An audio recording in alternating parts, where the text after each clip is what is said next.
So the Fresno Rescue Mission started just over 70 years ago in a small storefront in Chinatown.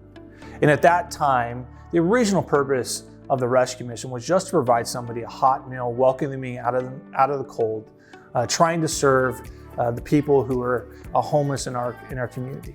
And over time, what's happened is the rescue mission began to add different services. Eventually, it added, a shelter, it added a family center, and that continued to evolve over the years. When you see organizations change their logo, it's typically indicative of larger changes that have been happening organizationally. With the Fresno Mission, there were two obstacles to overcome. One was the name, Fresno Rescue Mission, and the other was the logo. For the name, Fresno Rescue Mission, it only spoke to one aspect of what the mission stood for, which was the rescue part. Again, that was my traditional understanding, was that they are a homeless shelter, they feed the homeless.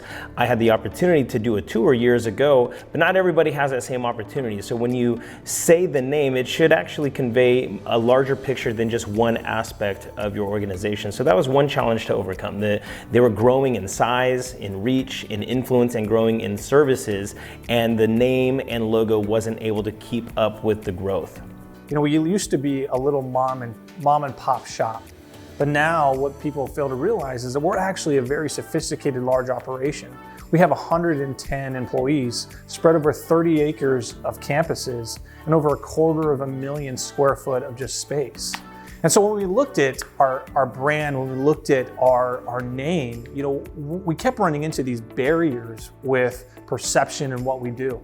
Originally we started trying to do these rescue operations. The idea of rescue is you're taking somebody out of a dangerous situation, out of an emergency situation, trying to care for them. And while yes, rescue is definitely part of our identity, we knew moving forward that we wanted to be known as the Fresno Mission because our future was about so much more than just rescue. We want people coming to us not because they think they have fallen into the rescue mission, but because they're designed to pursue a better life. So one of the things we wrestled with is how do we communicate not only just the Fresno Rescue Mission, not only just the Fresno Mission, but all of these other sub-brands that we have that we want people to know about, that we want to communicate. What we wanted to find was an agency or company that could take all of these different principles, all these different ideas, and come up with something that felt like it was us. I was really privileged and honored to hear when they were going through a rebrand that we were being considered to help them and guide them along that journey. So a lot of people ask, why would you even change a logo? Why would you redesign a logo? Why even rebrand? Especially with an organization that has such a rich history and several decades of building influence in the community.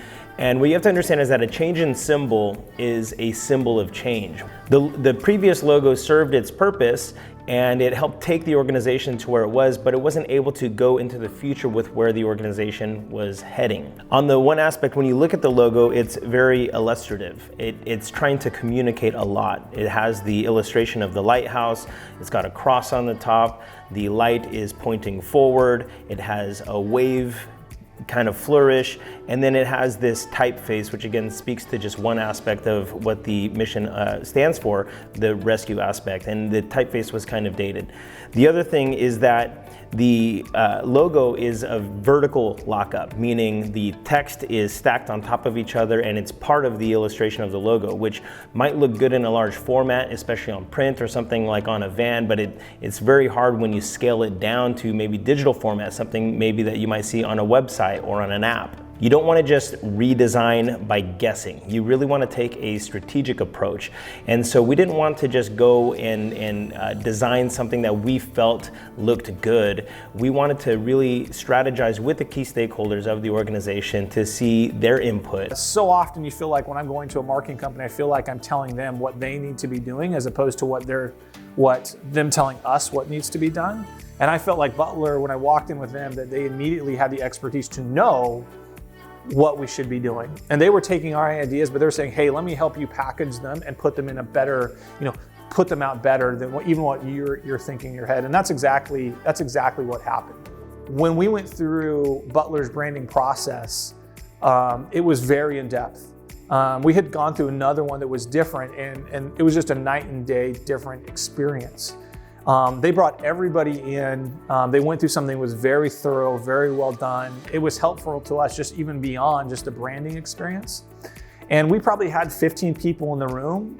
And to give you an idea how successful it was, when they produced their results, all 15 people agreed and liked the exact same logo, which I don't think has happened in the history of logo making.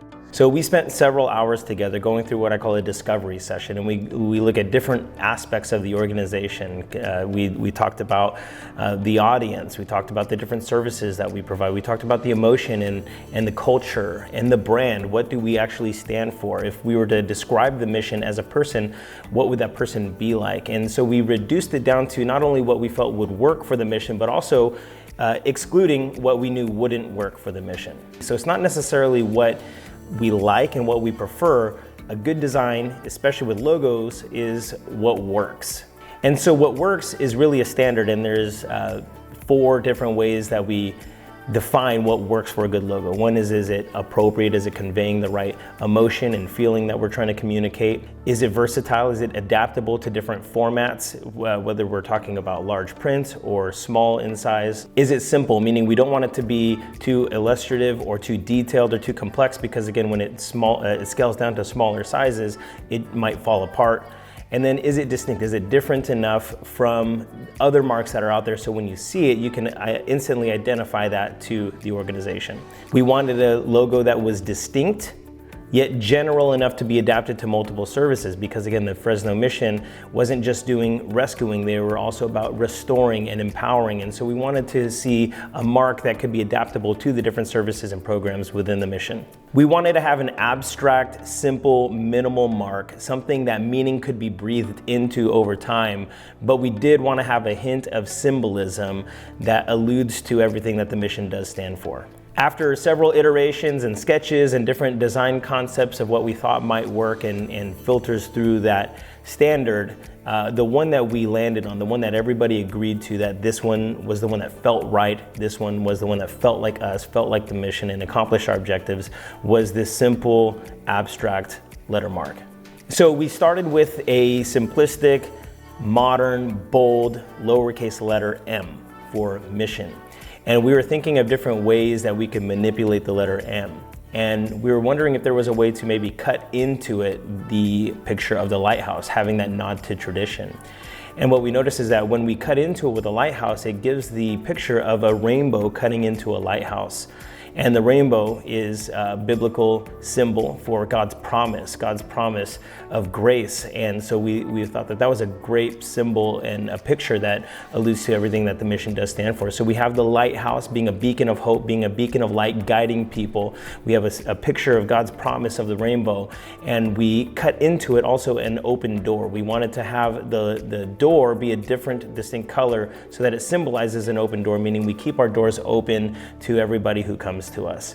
And the cool thing about this mark is that it's adaptable, meaning we can change it to fit other services and programs within the mission without changing the distinct look of it. So it still looks like it's part of the mission, but it also speaks to the different aspects of the mission. There's different lockups to whether it's a vertical lockup or a horizontal. The mark stands alone as a bold mark by itself if we wanted to use it maybe as a favicon in a web browser or as an icon on an app. And the more simple a logo can be, the longer shelf life it has. And so we wanted to create something that can last for years to come.